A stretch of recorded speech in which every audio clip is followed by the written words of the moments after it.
The truth finally comes out. LeBron James and the Lakers admit it was a bad idea to trade for Russell Westbrook. So when I saw this trade going down in 2021, I really asked myself why. Why did the Lakers go all in to trade for Russell Westbrook? What was he going to bring to the team? So those are the questions that I had even when I was reacting to the trade at the time. I had so many question marks given the fact that this guy, the way he plays, would not be a good fit alongside LeBron James and Anthony Davis. And true to the word, it was true because in his stint with LA, the Lakers never made the playoffs and he got traded in the trade deadline. And he was nearing the end of his supermax, so he was earning about $47 million a year, and he was actually the highest paid Laker on this squad.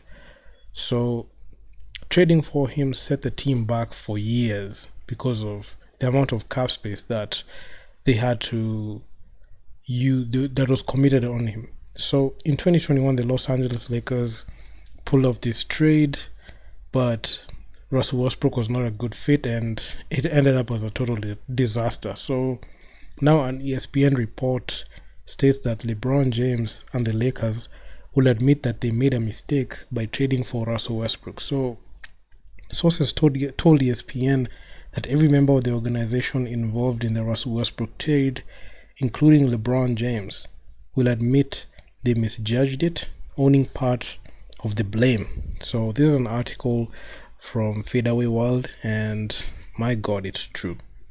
I really did not understand what the Lakers were doing. They're just putting all the stars together, or I even think that it's just because Russell Westbrook, he averaged a triple-double that season, so they thought that they were going to get like that type of production. And mind you, Russell Westbrook, that's the same season he played for the Wizards and broke the triple-double record. So yeah, I struggle to imagine how so many within the organization thought that it was a good idea to trade for Russell Westbrook. I really don't understand. So almost anyone on the outside felt that the Los Angeles Lakers were making a big mistake. And right now I can just say we're proven right, because I never understood this at all. So Russell Westbrook and LeBron on the same team just did not make any sense, no matter how you looked at it. Westbrook and James needed a ball in their hands in order to be at their best, and having those two share duties was just nearly impossible. And that's the reason as to why Frank Vogel, he got fired. And honestly, even adding Anthony Davis on the mix, how would the ball movement be like? Because Russell Westbrook is that ball dominant guard. He needs the ball to be effective. That's the same thing we saw in OKC, when he played in Houston with that small ball era, when he played with the Washington Wizards. Remember when when Russell Westbrook, he played in the Washington Wizards, he had the ball in his hand most of the time. So that's the reason as to why he was able to even average a triple-double. Majority of the time he was the number one option. There was no way he's going to be the number one option in a LeBron James, Anthony Davis team. So the writing was all on the wall. And looking at even the 2022-2023 campaign, the Lakers traded Russell Westbrook to drop the curtain, and he ended up playing 130 games for the franchise, averaging 17 points, 6.9 rebounds, 7.2 assists, 1 steal, and 0.3 blocks in them. So all the blame was put on Frank Vogel, and I just feel like it was very unfair to give Frank Vogel this type of player, knowing that he is a liability on the defensive side of the ball. He's a player who's ball dominant, and it was very different, and the system is very different, and it's not catered for Russell Westbrook. So it was very unfair what the Lakers did Frank Vogel, but right now he's okay coaching the Suns. So Russell Westbrook right now, he's on a reduced role with the Clippers, and he has been producing a lot of good things for the Clippers. So he has been able to come off the bench, be a player who's going to play alongside Kawhi Leonard, PG, and Harden, and understand that he has to take a backseat this time, and he's on that vet minimum deal. So He's not taking a lot of the cap. When he was the Lakers, my God, he was just consuming so much money in the cap space. So it was very difficult to be able to even retool around the team, because at the time the Lakers traded away Kyle Kuzma, KCP, and a couple of picks to get Russell Westbrook. So it was a trade that I can say it was very lopsided, because if you look at the trade, that even when Russell Westbrook was traded to the Houston Rockets, even the trade to trade Wall to the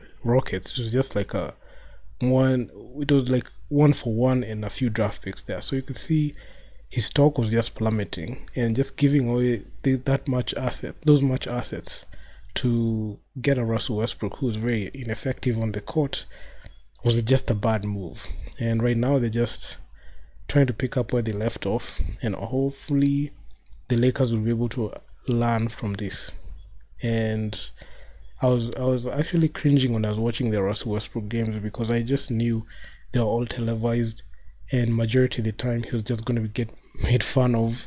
And at the time, the harassment was too much. I saw a lot of people in the comment section of Russell Westbrook's posts on Instagram, in whichever social media, just type Westbrook. So there was a lot of shame going on around, and it was just embarrassing. Especially looking at Russell Westbrook lowlights. You can even search on YouTube.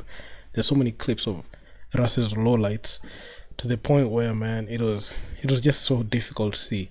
It was so deflating, to the point where players were not even passing the ball to him, even when he was wide open from the corner from deep, because he knew he's just going to break that shot. So yeah, I'm so happy that he got traded. Even when the season started, when we were down, like we started 0-for-4, I made a tweet saying like the first thing that was needed to be done was just trading away Russell Westbrook, or even buying him out of his albatross of a contract, because looking at that guy, I was hoping that the Lakers, even in the 2022 offseason, would have found a trade partner. But unfortunately, because of Russell Westbrook's play style, they couldn't find it. But I'm good. But the good thing is they were able to find somebody who's going to take him on his albatross of a contract. So he was traded to the Jazz in a 3-team trade that brought D'Lo back to the Los Angeles Lakers. He got traded to the Jazz bought him out, and the Clippers picked him up, and he signed that deal to end the season. He signed a 1-year deal for this season. So it was a happy ending, and it was an end of an era that was very awkward. And honestly, if you ask me, I would not even have bought a Russell Westbrook Lakers jersey. That's something I wouldn't have done. So, well, made the NBA look weird at the time, and I really didn't even want to tune into Lakers basketball. Right now, I love watching Lakers basketball. Even with the trials that we've been having currently, I just feel like it's just all good. It's all good right now. So, yeah, man, if you guys like the video, make sure you leave your feedback down in the comments. The Lakers are in full regret mode. Hopefully they don't regret too much with the moves they keep making. So yeah, man, I'm out. Peace.